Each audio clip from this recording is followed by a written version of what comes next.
Hello, beautiful people. It's Quentin from the Hunters of Light. And because August is Women's Month, we are going to be celebrating Women's Month by showcasing the epic photographic talent of the female photographers we have in South Africa.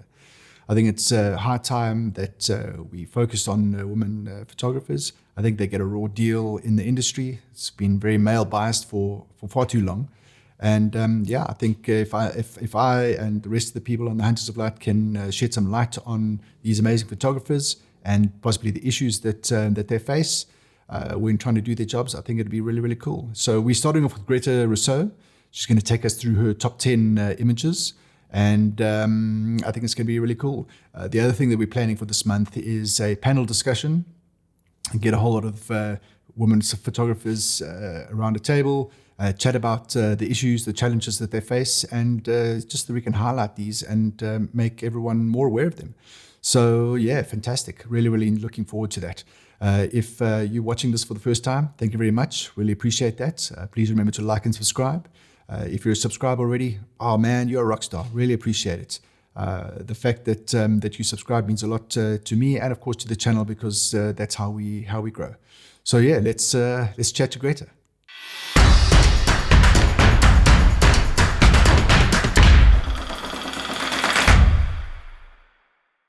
All right, so after that bit of an intro, we're here today with Grethe Rosseaux, and we're going to be going through some of her works. We've changed the format slightly. It's not the hour-long session anymore. We just try to keep it more bite-sized, more punchy. So there's a bit of a Q&A up front, and then it's 10 images. And those 10 images can be, your best, worst, most inspirational, most creative, whatever it is. I don't mind. We've got 10 images, and within those 10 images, we're going to get a sense of who Greta is. So Greta is a fashion, beauty, editorial photographer. Some other things that she shoots, but she mentioned that those don't go and get posted on the website, which is fine. I have the same type of photos. We won't mention those. If there are photos, yeah, exactly, yeah. If you as a photographer also shoot things that you don't necessarily want to post, put them in the comments below. I think it could be quite cool to see what else people prefer not to put up. But yeah, no, absolutely.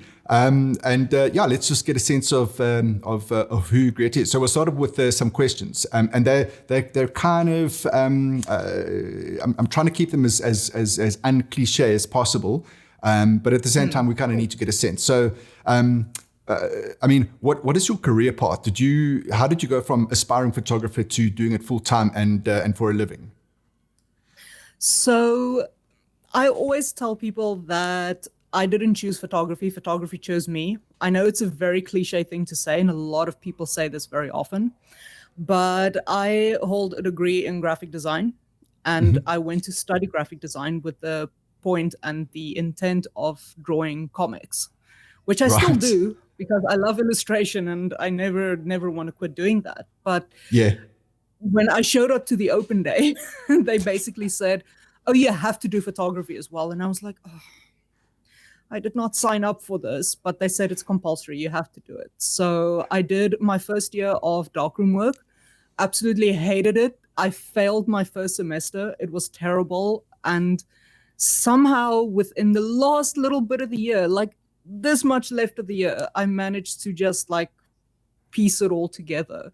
And then from second year on, we did studio and we did digital. And I realized that I'm much better at computers than chemistry. And it's all history from there, basically. And every single job I did, like I tried to force myself to be a graphic designer and I tried to force myself down that career path. But every single time, one after the other photography job would just start coming in and it just kind of like dragged me along like a tidal wave. And here I am. But where did you study? It's in Cape Town, hey? So where did you study? Yes, I studied at the Stellenbosch Academy of Design and Photography in Stellenbosch. Okay. Yeah, because I know that like the Technicons would do the 3-year course for graphic design, and one of those components was the photography side of things. So I just wondered, because if it's in Cape Town, it's normally the Tech or Michaelis. That's where everyone would go. Yeah, we actually have quite a few institutions at the moment that works with photography. I'm not off the top of my head sure of all of them at the moment because I Yeah. graduated in 2008. So I'm not really too up to speed with like who the rival colleges are, but there are quite a few that you can go to. I know ORMS has a very good Yeah. academy as well that you can go to. So there's quite a few options because I honestly believe that a lot of people, or there's a lot of debate within our industry about formal education within photography and art. But I believe the things that I took away from, first of all, the first time I held a freaking camera was in 2006 in my first year. Like, total disclaimer. I wasn't one of those photographers born with a camera in my hand. I wasn't Yeah. one of those. But I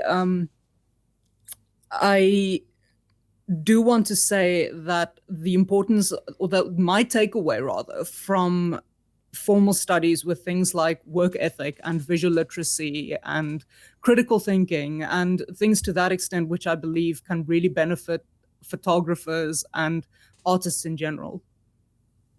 Yeah, absolutely. I mean, my path was, I suppose, similar but different. I studied art direction for ad agencies, and Cool. so my background is advertising. And when I eventually started my own design studio, I thought, well, I'm not going to send stuff out to be photographed. I'm sure I can do that. It can't be that hard. Yeah. Yeah. We all But say that to ourselves at some point. exactly. But then that was a case of then going out and buying a camera and sort of learning how to do it. And everything that that I've got so far is sort of seat in my pants kind of stuff. But the parallel that I see with what you said is that, that sort of critical thinking, conceptual thinking, creativity, presenting to clients, etc. All of that stuff I got, through the agency environment. And there's a lot to be said for that. You can't just pitch up and have camera, have flash. I'm going to be a photographer. The business will happen from there. It really is not that simple. So it's a good thing to have that. Yeah, I think it's a long journey. For a lot of people, for some people it's quicker than others. It depends on how quickly you learn, and it depends on which field you're in. But I think there's a lot of dedication required to being a successful full-time photographer. And there's a lot of dedication that needs to go into not only mastering the craft, but also navigating the industry at the same time.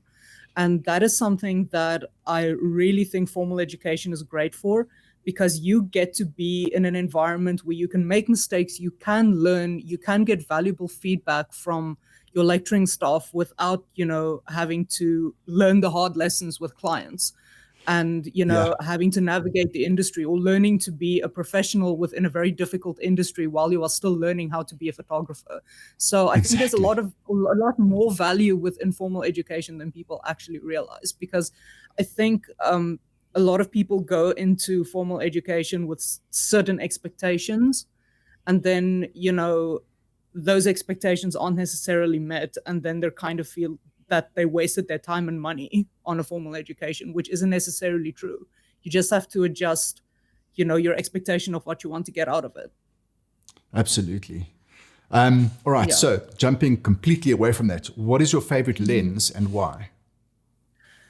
Ooh, I have two, which are the only two, incidentally, that I have. Okay. But, well, then, yeah. but it is on purpose though. I tend to shoot a lot more low tech than most photographers of, within my peer group. And I think it's because of the way that I shoot and the way that I approach my work. I think, I personally, I'm not a gear hound, like by any means. So I tend to shoot with, what works and what I need. So at the moment, I have the Canon 24-70 2.8, the old one, the brick one. Yeah. She's still great. I love her so much. That is my workhorse, and I'm working with that lens absolutely constantly. And I don't think there's a lot of value in shooting with primes, like the whole zooming with your feet thing. I still love doing that. And if I want to do that, I zoom the thing out to freaking 70 and just go for it. But at the same time, it's really just, that versatility and the cool angles and the wide angle and distortion, you can really make it work for you. It's really cool. So you have all of these options to do really cool creative work with a lens that has a lot more versatility. And then, of course, for portraits, of course, the Leica 70-200 2.8. Absolutely. Those are my two workhorses. I love them to bits. They're amazing lenses, and definitely worth the investment. I mean, I agree with you 100% on the primes. My problem is that for 13 years I shot weddings, and it's very difficult to zoom with your feet. You need to be able to, being stuck in a corner in a church. You need to be able to work with what you have. So my 24-70 and 70-200 were my feet. It allowed me to do a lot of things that I wouldn't have been able to do because if I had primes. But the thing with the primes is that there's just the sharpness and clarity and it's just it's a different beast. So obviously if you've got primes and you can do it, fantastic. But I was treated badly as a beginner. I just went the zoom route and it it stuck, unfortunately. So now when I've got a prime, it's like, it's so frustrating. I don't like this. I think the thing that I really enjoy about the zoom lenses as well is the fact that you can make split-second creative decisions, which I really, really enjoy because for me, the part about the genre of photography that I'm in is how fast-paced it is a part that I really, really enjoy about it. And also, I used to shoot weddings as well. Again, tried to force myself to be a wedding photographer. Didn't stick.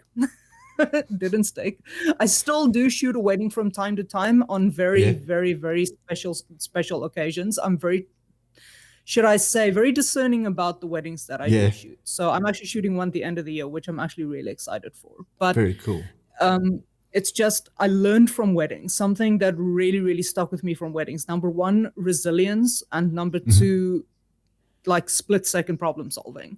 Yeah. And that's something that I still put in my own work today. So using equipment that works with your shooting style is also incredibly important, because that's why I said those zoom lenses, split-second creative decisions and split-second decision-making, that's what they're perfect for. Absolutely. No, absolutely. No, I think there's a place for everything. And, if you want a certain focal length and you shoot with that all the time, fantastic. If you need that flexibility, also fantastic. Okay. So onto the pro, I mean, we know now that you shoot Canon stuff, so we don't have to ask that question. Yes. When it comes to processing, what do you, I mean, when the fashion and beauty stuff, there is, depending on the style of it, there is a fair amount of processing that's done to it. So how much do you do, and what do you use? Is it Lightroom? Is it Capture One, or just Photoshop? Maybe give us a bit of info on that. So I do all of my own retouching. I know that there's a lot of fashion photographers that outsource their retouching, which is absolutely nothing wrong with that. I think if you can afford to get great retouching done, go for it, absolutely, because it just elevates your work to a whole new level. It absolutely does. But I was as fascinated with retouching as I was with fashion photography since I started. So for me, learning retouching was extremely important as well, because it also helps me with how to light my images, and it helps lighting my images properly helps with retouching in turn. It's kind of like this little vicious circle. Yeah, absolutely. That happens. But yeah, my general process in terms of workflow is just I do all my culling in Bridge. I'm not really a Lightroom fan. Yeah. Like Lightroom, because I do skin retouching and because the volume of work that I do is a lot less than someone who, for instance, shoots weddings or, you don't have like 1,000, 2,000 images come back from a shoot. Exactly. Substantially less than that. Exactly. So I just go and cull in Bridge or pick out in Bridge, and then I open them in Photoshop and I do the skin retouching and color grading, everything in Photoshop, and do my exports from there. I tried Lightroom at some point, but that was in, I think, 2008 when it was Lightroom 2, and I installed it on my computer and was incredibly laggy and buggy and terrible, and I uninstalled it an hour later and never looked back. So I'm I'm a Photoshop girl through and through. Absolutely.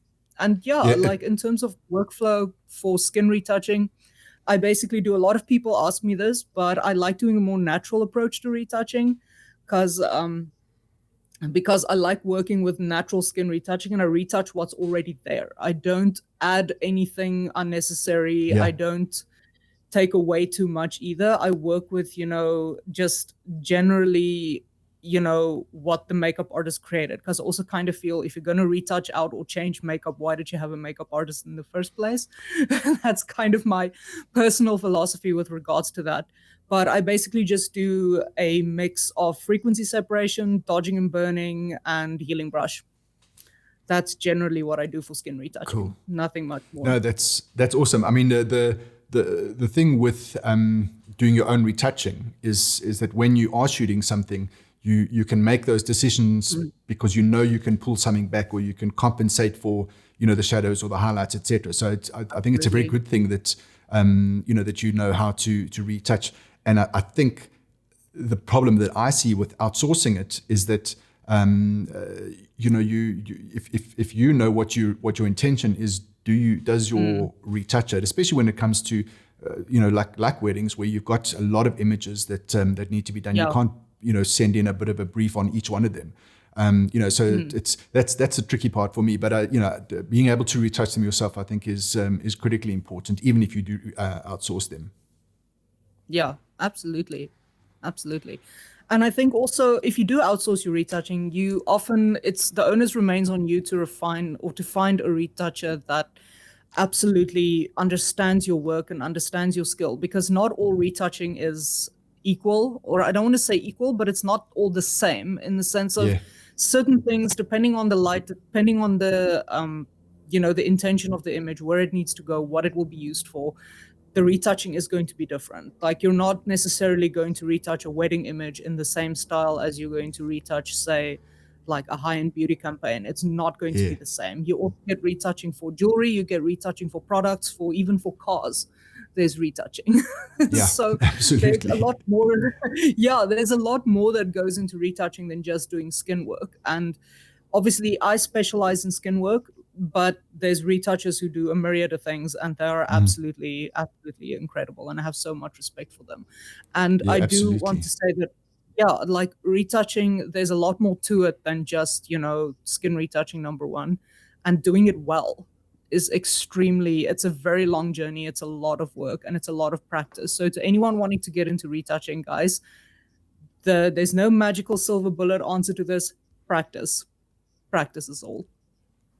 It's funny. It sounds a lot like anyone who wants to get into photography needs to bear in mind that it's not going to be day one. Let's shoot Nike. Exactly. There's a lot of stuff that needs to come before that. But anyway, and what is your favorite subject to shoot?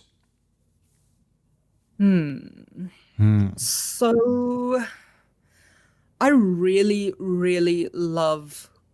I've kind of recently discovered a big love for clothing, for fashion, like actual garments and construction and details of garments. And my mother does, I wouldn't say she's a seamstress, but she does needlework. Is it needlework? Yes, my Afrikaans naaldwerk. Yeah, needlework is perfect. Yeah, exactly. And she sews, basically. And I've always had this, and my grandmother used to as well. So I have this very great appreciation for the construction of garments. And when I see, working with a great stylist that brings some amazing, amazing pieces to, a set, or if I work with an amazing designer, then, I absolutely just, like, it just brings out the best of me. Absolutely. Like, as a photographer and almost as a person, I want to say, because for me, any constructed piece of art is just, like, I have the world's respect for that kind of thing. So seeing everything come together, seeing a plan come together with makeup and with clothing and, with the right model and everything. As I said, I love seeing a plan come together, man. But garments, clothing, great clothing. Fantastic. Absolutely. Yeah. And where do you see yourself in 5 years' time? Same thing, or are you going to retire to a mountaintop with a forest and a river? I wish. I wish. Me too. I saw something today that kind of said, "Yeah, I'm probably going to have to work until lunchtime on the day of my funeral." Yes. And even then, I might have to push it out. I know, right? So sorry, I have like a meeting at like 2. But no, I love working. So I think that's kind of more a voluntary thing than anything else. I love working. I would love to stay in the field. I'm absolutely passionate about editorial because I find it incredibly inspiring. I find it, you get to be extremely creative within your genre, which I find, no shoot is the same. You always get to, create something new. And that's why I like to think I'll still be there in 5, 10, 15 years. I hope to think, I love to think I'll still be there, but at the moment, I'm just hoping we can get out of lockdown first. Absolutely, absolutely. And you're still young. You've got a lot of years in front of you. I think 5 years time, you'd be pretty bored if you had to retire. But yeah, let's get out of lockdown first. Yeah, exactly. Then we can see where we go from there. Oh man. And then the one other question that I'd like to just pose to you, and that is obviously August being Women's Month. What the whole sort of focus of the Hunters of Light in August is going to be focusing on women photographers, and one of the things that I'm planning on doing is almost a panel group discussion on the issues that women have in photography. It's you look at all the different genres, and photojournalists, war photographers, travel photographers. There's always been this male bias. Maybe without focusing on that sort of thing too much, but what is the biggest challenge? Let's say that. What is the biggest challenge you've had, or you've come up against in the industry because of your gender? I think for me, within my specific genre, number one, being taken seriously as a photographer, because for some reason, I wouldn't say like a lot of crew and a lot of people on set, like if they see a woman, and I mean, obviously, I mean no disrespect towards these people, but they immediately think Sure. you're either the model or the makeup artist. And, which is, I mean, if people think I'm a model, then I would be flattered anyway. But I mean, I'll take it, obviously. But I find that within, a lot of female photographers aren't necessarily taken as seriously within certain genres as they are within others. I've certainly encountered it, especially if I have a male assistant with me. I'm often thought that I'm the assistant instead of the actual photographer, even though I'm the one holding the camera literally in front of them. That happens often. Things like safety on set is a big problem in South Africa, more than most other places, I would imagine. But that is really something that we have to, be very mindful of. And just generally, struggling to, take up enough space. And that is something that I've really been trying to push within photography forums, is for women photographers to follow their passion, whatever they want to shoot, regardless of the boxes that people want to put them in. That's something incredibly important to me, And I actually found a community on Facebook a couple of years ago, for South African women photographers. And it's amazing how many women photographers, especially women of color, that I found who are in a variety of genres, and people that you normally wouldn't have known about, because they tend to get, these incredible talents tend to get drowned out because there's just not enough representation across the South African photographic industry and community. Yeah, absolutely. One of the things that I found in doing a bit of research for Women's Month is exactly that. You first of all, you try and search for black photographers, black female photographers, etc. And you get a lot of ones that are African, and then you get a lot that are global, but very few that in the search results that come up for South African women. And some of them that I've found, it's amazing. You look at this and it's just such amazing photography, but they don't have a website. You see them sort of on gallery websites, but they don't have their own presence other than possibly Instagram. And I think that if one of the things that can come out of Women's Month on the Hunters of Light is to sort of highlight some of these issues, I think that'd be fantastic. So I'm really looking forward to that group discussion, and obviously hoping that you're going to join us there, and let's see what we can get out of that. Okay, cool. So that's enough talk now. We want to see pictures. Pictures are what are driving us today. So let's see some of your work.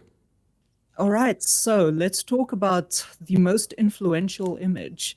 Surprisingly, this one.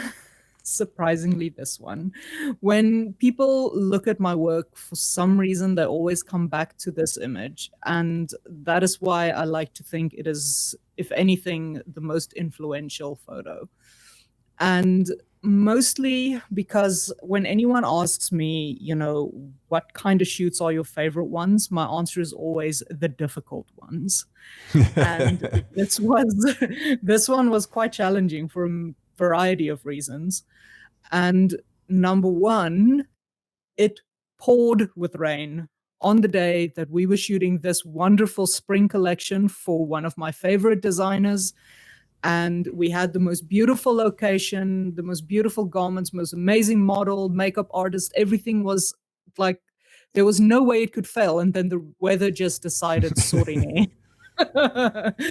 And yeah, this was towards the end of the shoot. And we had some flowers that we had as props. And we just decided, because this dress was, I think, the showstopper of the collection. And we just decided to pack out the flowers on the stoop and put the model in the middle of them. And this is what we got. And to this day, it's still the photo that everyone comes back to. Yeah. So, this image, I think what I love about it the most is just the color palette, because color palettes are extremely important to me when creating images, when working, with fashion work and so on. And I think something really important for photography is understanding color theory. And working with, be it a complementary or a split complementary or a triad, or that type of color work is really, really important to make an impactful image. Yeah, so we kind of have a bit of complementaries going on here. We don't really have reds, but it's green and the pinks, and I think that kind of makes it stand out quite a bit. So I think that is, again, the most important thing, is working with a good color palette.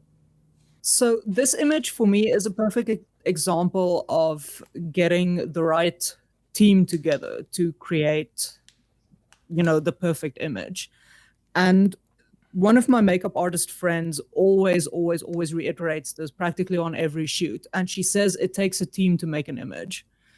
And I could not agree with her anymore, honestly, because I think something that happens, especially when you're a beginner, is a lot of photographers tend to want to, I don't know, this is just my personal way of working, but a lot of photographers tend to, want to over direct and take on too many roles within a shoot. Whereas, if everyone has their role on a set, like makeup and styling and the model and the photographer, and everyone just brings all of their skill, to a center point and create the art, then it absolutely just excels. Or at least that's how it works for me personally. And this image, I feel, is a perfect example of that. So we had our fabulous model, Nondi from Fanjam. She's absolutely amazing. Fanjam is one of the agencies I work with most often. And, I find that working with the right model is extremely, extremely important. And she just nailed the beauty look. We were shooting a beauty editorial, so you can see there's a good focus on the makeup and the skin work as well. So when you're shooting beauty, you always have to think of, what is your outcome?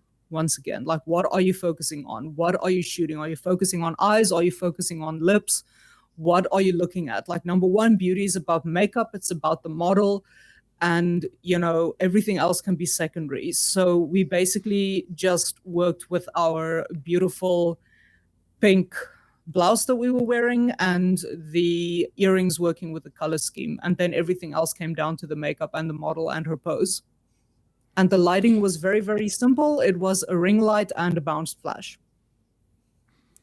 Yeah, no, I mean the thing with keeping it simple is that it doesn't draw attention to the photography. It draws attention to the makeup and the elements that you're trying to draw focus to. Absolutely. Absolutely. And as I've said, what I love about beauty, I kind of liken it to doing film work, because with beauty, you can include very, very subtle movements and very subtle expression, and it will translate very well onto camera. So it can work to your advantage and your disadvantage as well, because beauty is in that regard also very unforgiving, especially when it comes to things like lighting and skin retouching and on that kind of level. But again, you can create very subtle and nuanced poses within beauty. Yeah, very cool. I love it. I also love that the makeup on her skin. It's just such a beautiful color combination. Absolutely. We worked with an absolutely world class makeup artist for this. So I'm absolutely thrilled with the shoot. I'm really, really happy with how it came out. And we basically just shot it in the makeup artist studio against a blank wall.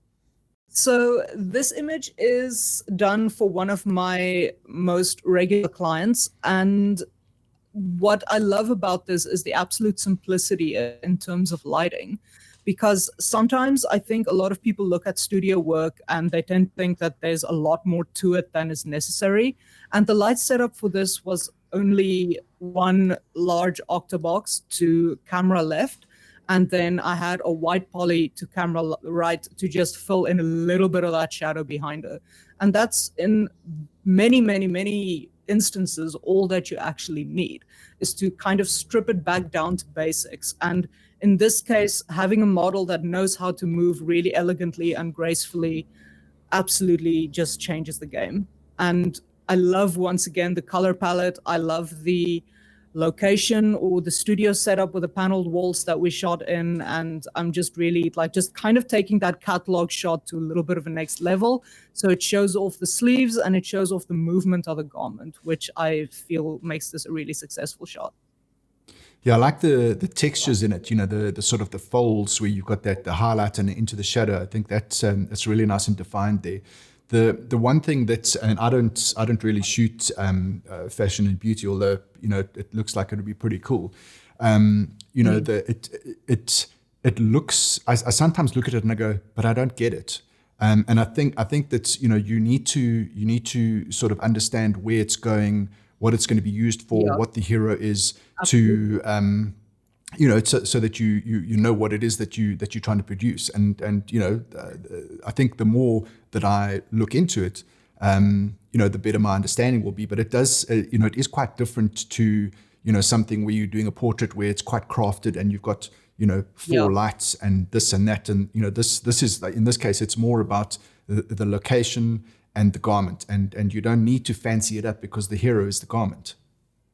Absolutely. And it depends, as you've said, like where the image is going to and what it's going to be used for, because this is essentially a catalog shot to showcase the garment for potential buyers. And I think that is something within fashion that is extremely important, is there's a difference between, catalog and lifestyle and Yeah. editorial, like editorial being, your crazy production kind of shoots, as opposed to, like your beauty shoot, your catalog shot, and so on.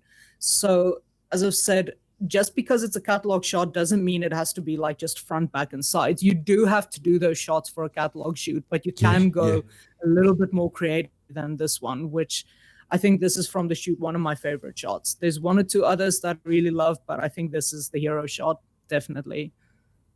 Yeah, no, it's cool. I love the pose. Very nice.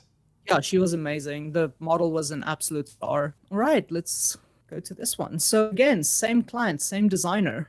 This was an absolute life-changing shoot. I had such an amazing experience. Uh, we had quite a team for this one, and we trekked all the way to the Karoo for the shoot, and we were there for a weekend. And it was freezing cold in the morning. The models were absolute stars throughout the entire 2 days of shooting, and everything just came together so beautifully. And it was just, the entire experience was fantastic. And I always say that those kind of experiences are what makes the job for me. It's kind of, it's just one of those shoots that, just come along, once every year or two, and it just makes the job so worth it. And this was utterly incredible. And also my love of harsh light. Like, my favorite light source is harsh, direct sunlight. And this is why. This shot is why. I think my question was going to be related exactly to that. If it was harsh or direct sunlight, I think either the makeup artist was fantastic or your retouching is fantastic, because getting the skin as the highlights as sort of smooth and soft as that is not very easy if it's in direct sunlight. I think it's a combination of all three, a combination of the light and the makeup and retouching. But I think something about retouching that's extremely important is that retouching is 10% of everything. Yeah. Everything, 90% of the photo comes down to, the makeup, the model, the lighting. Those are the three most important things. And then retouching is 10%. As I've said earlier, I only retouch what's there. No, it's very cool. Very, very cool. Yeah. All right. But yeah, this was, as I've said, this was a life-changing shoot. It was absolutely incredible. It was such a great experience. And I left a piece of my heart in the Karoo that weekend. I really did. I really did. All right. And this one. So this one was a shoot that I did when I signed to my agency last year during lockdown. And we just had a shoot day the moment we were allowed to. And this was kind of a fly by the seat of my pants kind of idea. I did receive a mood board of what it is that they wanted me to shoot, or, what the agency wanted for the model. And I just went with it. I just said, you know what, let's throw up some gels. Let's just go ham. And we took some really high contrast portraits. And I think this photo was actually a happy accident, because I think one of my white snoot lights that was on the front of the model's face didn't fire. And I just switched it off because I liked it better this way. Yeah. It's amazing how that happens. Absolutely. Like, happy accidents do happen. And I think, I'm trying to think who was the one who said it. I think it was Neil Gaiman who actually said,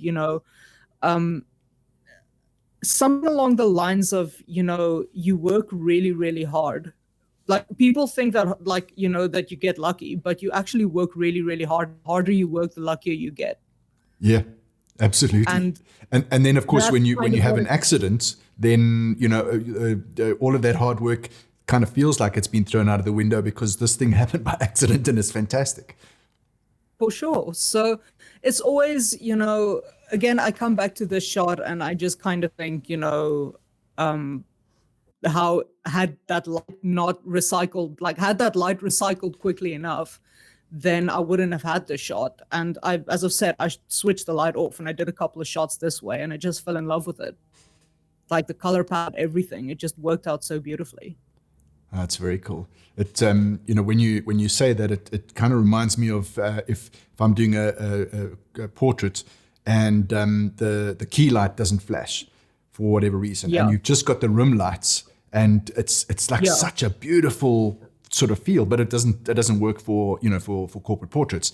But that sort of rim lighting, it's amazing. And it's almost like you with that sort of thing, you need to say, well, I'm going to do a personal project and I'm going to shoot a whole lot of people with that lighting, because sometimes those accidents, can really make beautiful images. Yeah, and also what I really appreciate about this is that photography is equal parts art and science, and just technology and the understanding of machinery and technical knowledge.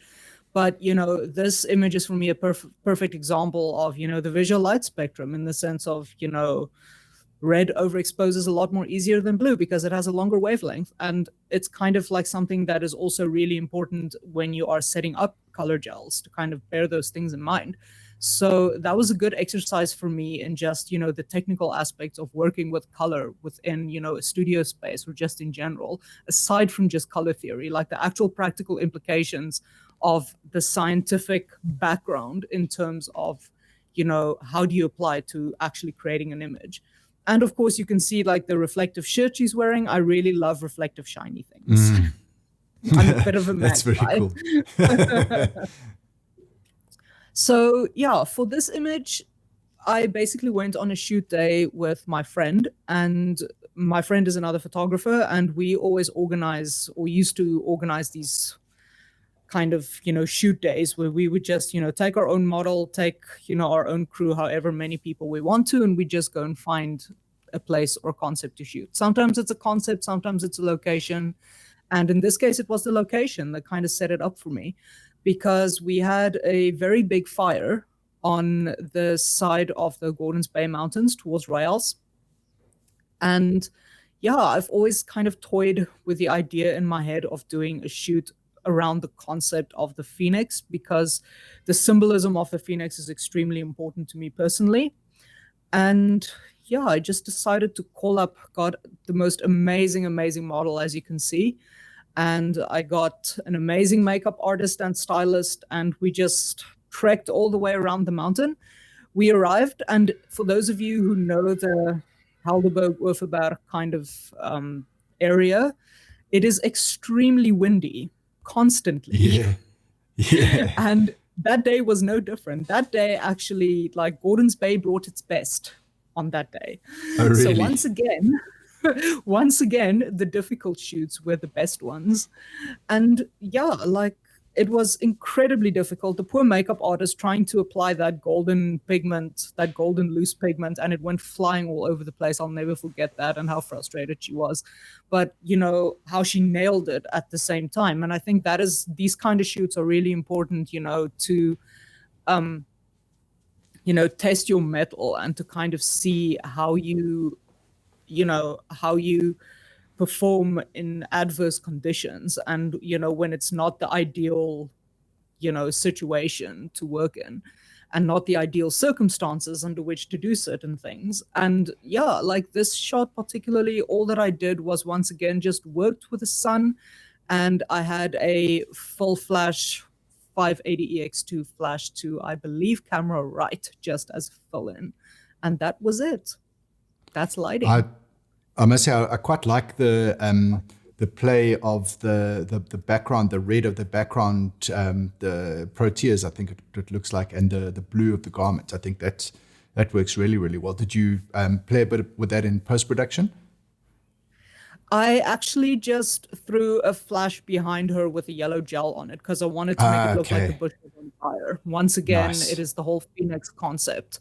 Yeah. Because I thought the ashes and the fire, that kind of feel would be perfect for the whole Phoenix kind of vibes. So I'm very, very happy with how this came out. And also complementary colors, man. That's it. Cool. Yeah, it was absolutely amazing. It was one of my most favorite shoots. I really, really enjoyed doing this one, as difficult as it was, but it was a lot of fun. Yeah. No, that's the thing. It doesn't have to be an easy shoot for it to be a good image or a memorable shoot. It's sometimes, as you say, those sort of shoots are going to challenge you, but you learn whether it's techniques or just how far you can push yourself with those type of shoots. Yeah, you learn a lot about yourself as an artist and a photographer and a person on these kind of shoots. And, that is what these shoots are for, is to teach you how to handle different circumstances and how to, come out of it for the better, which I absolutely believe are invaluable, in terms of practicing. Because number one, you don't practice on clients, and number two, it's just creating art needs to be, yes, we're all those. If you want to be a professional photographer, yes, it's about, making money and running a business and those kind of things. But at the end of the day, if you don't want to do something for free because you don't like it that much, you have to love it enough to want to do it for free all the time. Like, you have to stop yourself at some point because you got to eat, but you know what I'm trying to say. It's just that whole thing Absolutely. of, you have to be that passionate that you want to do it for free all the time, and that you get these opportunities to make art is extremely important.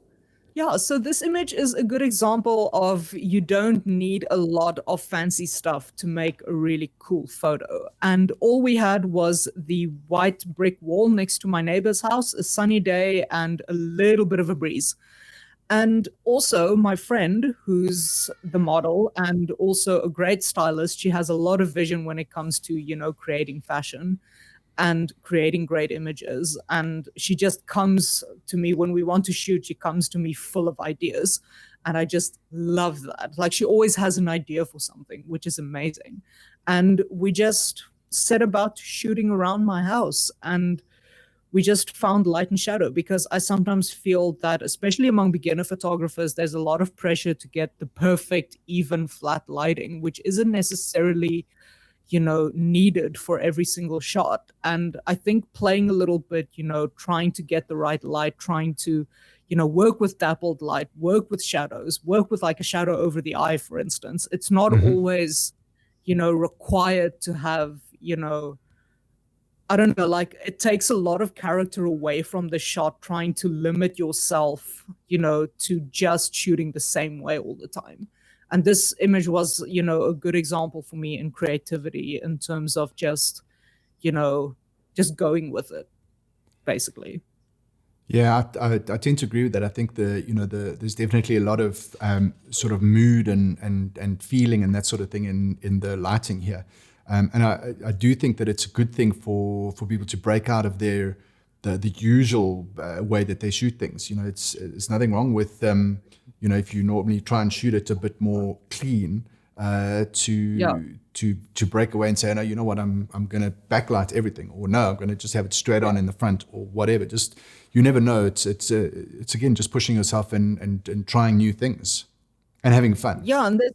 Yeah, and of course, there's obviously a place for every different kind of image. And that is why I think it's important that you need to learn how to understand light and where to use different light and experiment with light. Like, don't be afraid of things like bright direct sunlight or dappled light or backlight or any kind of light, because learning how to work with it is only going to make you a better photographer. And go and, pick up stuff and shoot through it, reflect off different things. Just try to do something interesting and just kind of go with where the mood of the shoot takes you. You don't necessarily have to confine yourself to, shooting every single shoot the exact same way, because I've noticed a lot of photographers, especially beginners, tend to get discouraged if, this is, the way that they always shoot, and this is what they consider quote unquote good. And then they can't achieve that because the lighting situation is not conducive to that. Exactly. So I hereby want to give all of you guys permission to just do whatever the hell you want.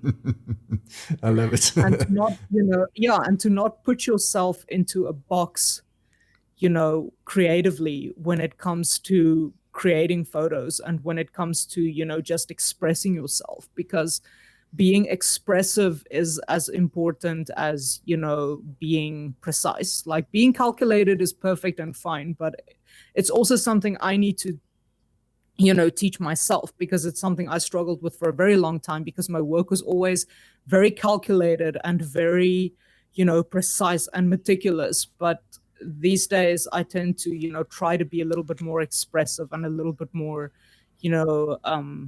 just not as, what's the word I'm looking for?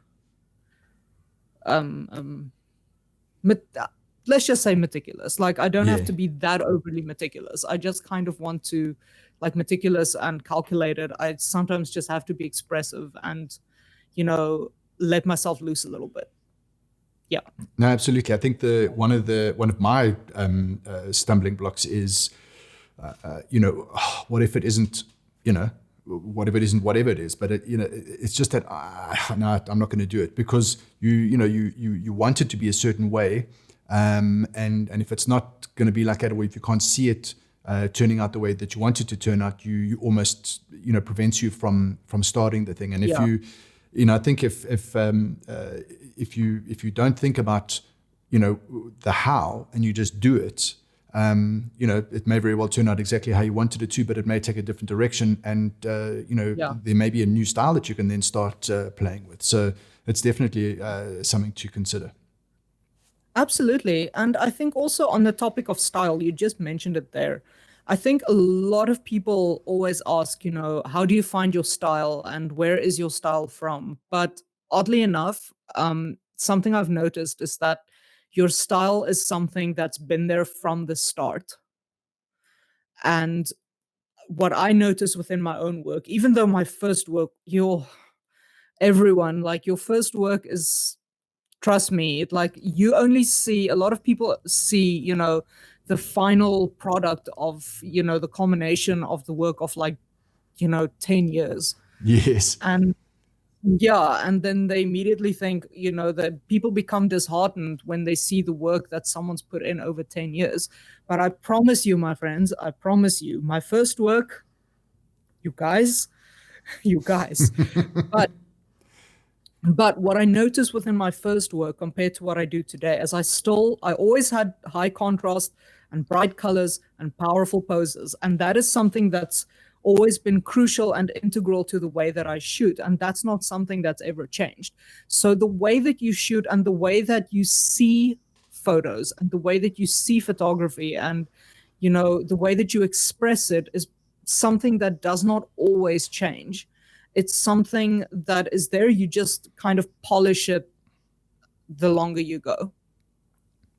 Yeah, absolutely. Absolutely. I mean, I agree with you as far as the initial work. I don't think that there's many photographers who will take out the work that they shot in their first year and go, this was sure. great stuff. I mean, I remember sure. some of the stuff that I shot and I'm just thinking, I'm glad that that's all deleted.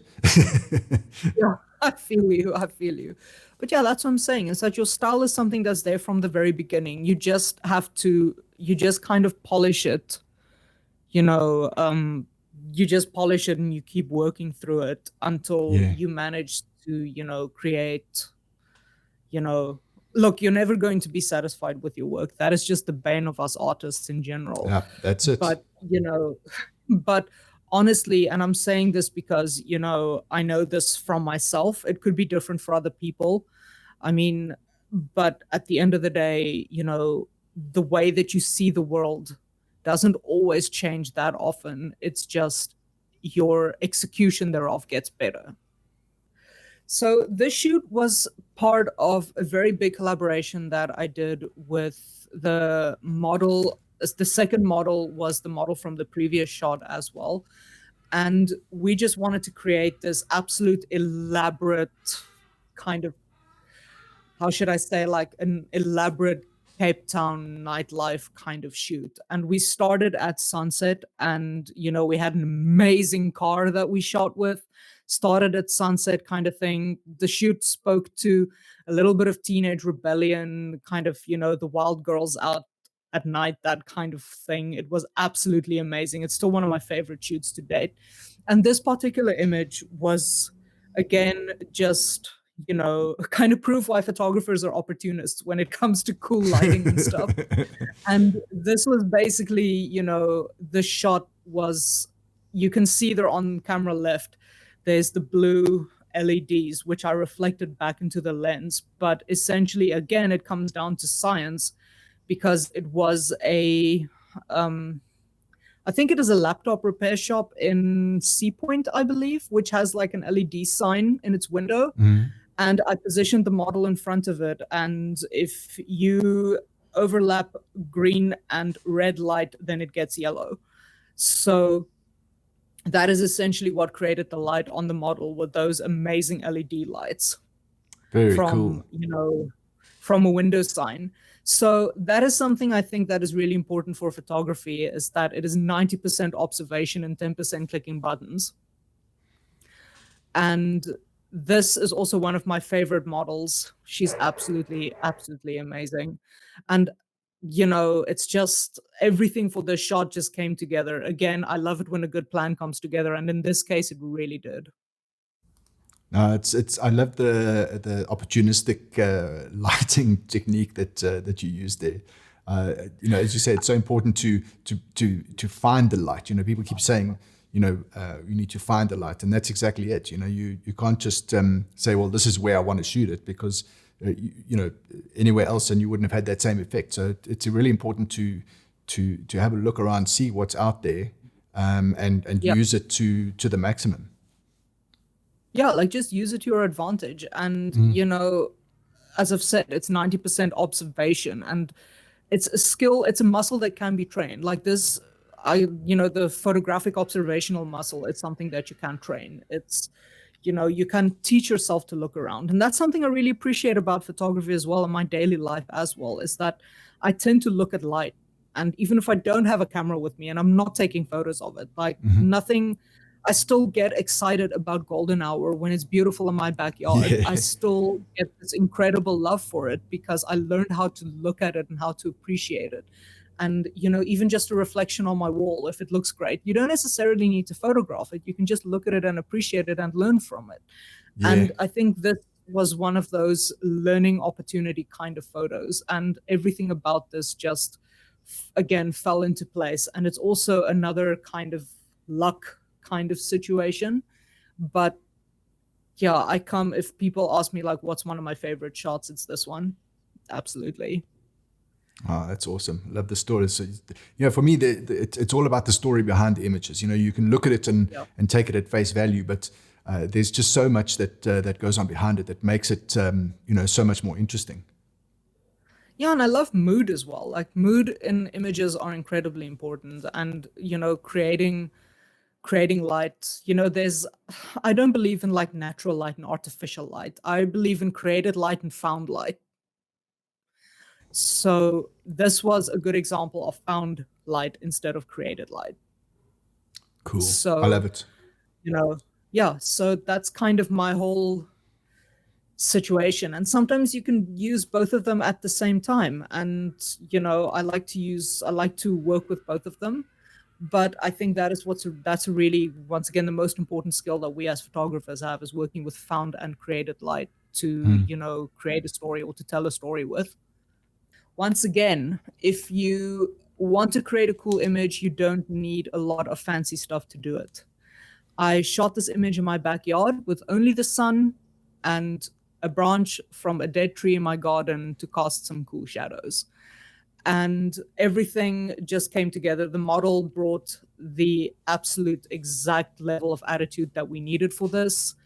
And yeah, the one thing I want to say about shooting in black and white, which is something I'm trying to force myself to do a little bit more, because considering I had my start in the darkroom shooting black and white, I don't shoot in black and white as often as I would like to these days. So I try to force myself to do a lot more projects in black and white. And something that I've noticed that's extremely important for this, number one, I tend to shoot in color and then convert to black and white in post, because the camera records a lot more information when it shoots in color as opposed to putting it on monochrome. And number two, you need to think of textures and tones when you're shooting in black and white and how it will translate from color to black and white. And in this case, the sparkly polka dot, multicolor polka dot blouse just worked absolutely perfectly for it. It's very cool. Just looking at the polka dots. Some of them are quite a bit darker than the others. So I'm assuming that different colors coming across differently in that black and white conversion. That gives it quite a lot of sort of depth and texture, even if it's just black and white. Absolutely. And because you have so much control of your black and white conversion in Photoshop or Lightroom, you can absolutely, quote unquote, customize how you want it to look in the end. Like you can lift up your reds, you can drop your blues, you can do that kind of thing to absolutely create the perfect version of the photo that you would like. But yeah, that's why shooting in color is important, because that way you can, understand and you can see, like skin tones tending to be, yellows or blues or reds, and which part of the image would be affected if you change, like up a slider or down with a slider, that kind of thing. But yeah, colors and tones are extremely important, and textures are extremely important when shooting black and white. And again, my love of contrast prevails. Yeah, I see that. Contrast and mood, obviously, like my two most favorite things. I love glitter, and that was the point of this beauty shoot. When my makeup artist friend came up to me and said, I want to shoot some beauty, I said, let's shoot some glitter beauty, and she was all for it. And then I pitched the idea to the modeling agency's booker, and she said, well, how about, you do the concept with a male model? And I jumped at the chance because most of the designers I work with design for women and they do women's wear mostly. I thought, you know what, let's just go for it because I don't have a lot of male models in my book, as I've said. And yeah, the lighting setup for this was a ring light in front, and then I had 2 color gel flashes on either side for the rim light. Yeah, it's quite nice and simple. You can get so much structure in his face just from the way that you position those lights. I think it's really cool. And I also like the concept of the glitter all over the place. I think you probably held back a bit. I think you could have bit more glitter on there, seeing as you were saying that you're a bit of a glitter girl. But yeah, no, it's cool. I really like the shot, even that the shallow depth of field. It's really cool. Yeah. And you said, I held back. Oh, watch this space. Watch this space. I shot something amazing a few days ago. So watch this space. Very cool. Very cool. But yeah, so I just thought, I'm really happy with how the color scheme ended up coming out, like this lavender kind of vibe. I called the shoot was named Starburst. I just decided that worked really well. So yeah. I'm really, there's a couple more photos from this shoot. It's really difficult for me. There's like 4 hero shots, and it's very difficult for me to pick the favorite one because I'm just extremely happy with how, everything just came together for this.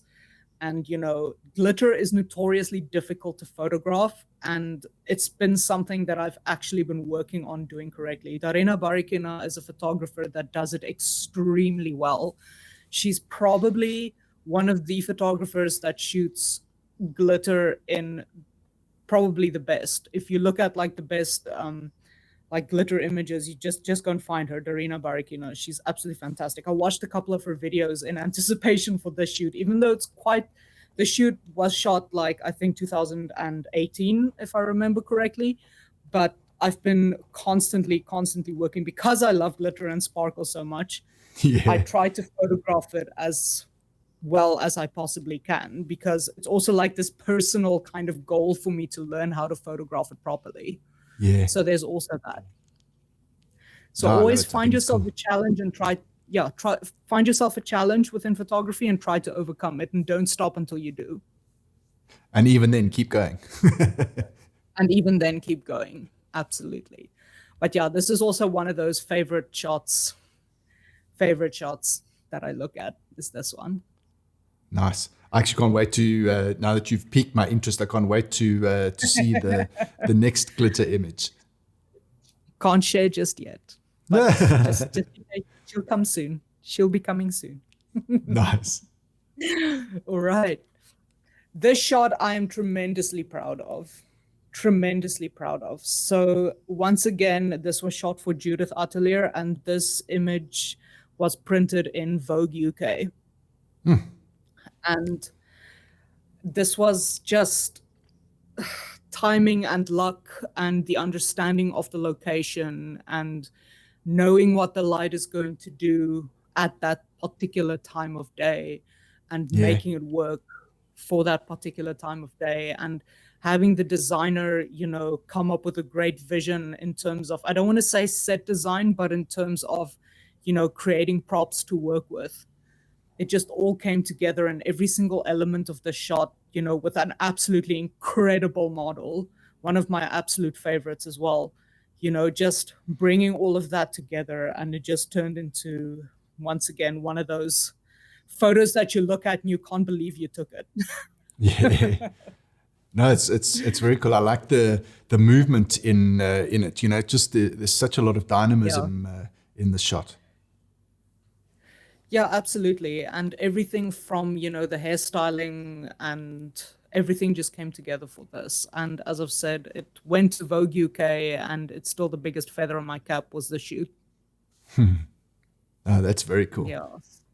I really like Yeah, that. and as I said, I love once again the color palette and how the designer pushed, just to create like the construction of her garments are absolutely fantastic.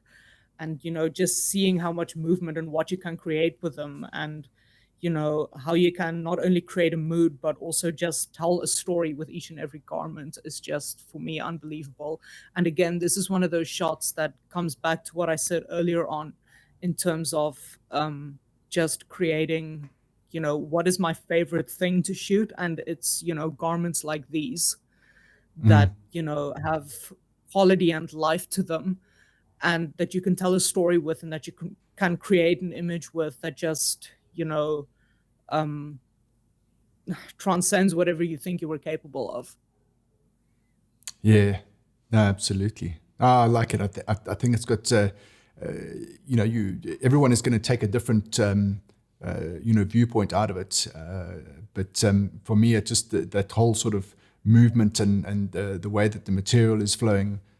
I think it's really, really nice. And also, I mean, I'm assuming that the light that's coming through there is almost like between two buildings or two walls or something like that. Yeah, it was actually shot at the Afrikaanse Taalmonument on Parelberg, and Okay. that's the light coming between the two spires. Yeah. No, I love it. I think it's very cool. Yeah, so it's something I noticed when I visited there, because again, I'm from Wellington, so Yeah. we did go to the Taalmonument quite a few times, but I noticed that one winter afternoon. And again, this comes down to that thing of understanding light and knowing how to see it and appreciate it, and kind of, just put it in the back of your head, because sometimes you do get to come back to that spot and you do get to utilize the light that you see. So try to Yeah. kind of like build a little memory bank of the kind of light and where you can find great light and at what time of the year, because I believe it's only a certain time of year that the light is that perfect in that spot. So yeah, Yeah. it's just Absolutely. remembering. It's part of that whole location scouting side of things. You just keep If you finding can, go great for it. locations. Yeah. No, if you Yeah, find great go locations for and just to make a note of them, and you absolutely. know that at this time of the year this would be perfect, and right, that's it. That's where we're going. Yeah, absolutely. And just as I've said, like just go for a recce if you can. Mm. But I mean, another thing that I learned from weddings is showing up and shooting. So just, Absolutely. learning to see and understanding quickly, that Yeah. kind of thing is extremely important.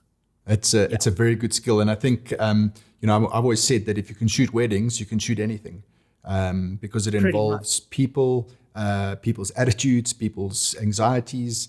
It's fashion, it's beauty, it's landscapes, it's food, Yeah, and it's action. yeah, yeah, you learn a lot. Like I always say, the weddings are like it's photography boot camp, Yeah, basically. for sure. Like it's absolutely photography boot camp. And I learned things on weddings, even though I don't, shoot a lot of weddings anymore. I learned a lot by shooting weddings. And I have a Yeah, lot of respect for my wedding photographer friends who do it weekend after weekend after weekend. Like some of them even back to back weddings over weekends. yeah, And I have a lot of respect for them, honestly. But yeah, I mean, the shoot was just, again, a culmination of several years worth of shooting. And it's mm, just, the harder you work, the luckier you get. that's it. That's what this shot is about. It absolutely is just about that. So, but again, it's one of those photos when I look at it, I can't believe that I created it. But something that was really poignant for me about the shoot was just how much I feel like myself when I'm photographing, because it's honestly for that split second, or that split second, or that fraction of a second that the shutter goes off, the only thing that exists is myself and the work. That's all Mm, that exists. And I do feel completely like myself while I'm doing that. And I think that is what's extremely important in what makes you a photographer, is when you get to that point where you feel this is where I'm most comfortable and this is where I feel, you know, like the best version of myself is while I'm photographing. I think, or when you're doing anything, it doesn't necessarily have to be photography. It can be absolutely anything. you'll find that is, I feel, what passion really is when you get to that point. And this shoot was that for me. I really like that. It's a great way of distilling what that feeling is. And you take that shot and you look at that the viewfinder and everything has just come together. The color's great, the light's great, the pose is great, and it's just like that's I suppose the reason for being, if I will. For sure. But yeah, the shoot, it kind of feels like I peaked with the shoot, so to speak. So to speak, it just kind of like, it's one of those where you just kind of feel, man. But yeah, I really I come back to this also. It's again coming back to the shoot and just realizing, this is what I'm meant to do. Thanks very much for for taking me through those images. It's the one thing that I found. No matter, and we've done as well over 100 hours of these on our YouTube channel, and the one thing that I found is that for people who create a single piece of work that what is the phrase? A picture speaks 1,000 words. You'd think that there would be no words left, but what I have found is that photographers like to talk. It's the most amazing thing, and I think it's the passion and the excitement and then there was the glitter and then there was this light coming through, even though I prefaced this whole thing with we're going to make these things punchier and 10 images and whatever. I think they're just going to keep going for as long as they go. There's nothing I can do about that. But I love it. It's not saying that you particularly talk too much. It doesn't matter who it is. The underwater photographers, the portrait photographers, the wedding photographers, everyone there's this. It's almost like there's just release of I can talk about my work now. Let's go, which makes it really exciting. I love it, and I think if it probably also comes from me having been a teacher. Like teaching photography kind of makes you talk about your work a lot. No, absolutely. And I mean, like I said, I really appreciate it. I think it's those 10 images, as a different parts of your, I suppose, career, if you will, just gave us a really nice insight. So I really appreciate taking the time to go through it. Yeah, because I think the earliest photo that I have on here is probably from 4 years ago. Okay. 4 years ago until this year. So there's a good span of the last 4 years of my life. Yeah, absolutely.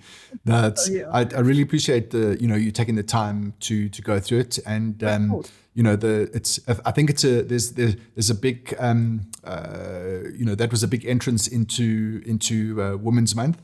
Let's see if the ladies that are going to be following you can live up to that.